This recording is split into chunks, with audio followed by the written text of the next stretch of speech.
gabi po again sa ating lahat.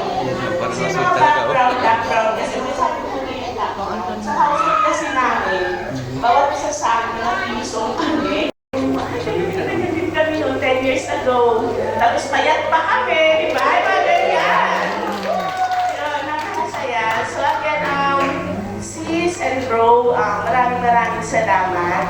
And I thank the Lord na nagka-household tayo. So maraming salamat for the friendship. Alam mo na yun. For sharing your lives to us. May pagkosas ka. Kaya ako mas wala akong coaches. Sila meron silang mga false eyelash.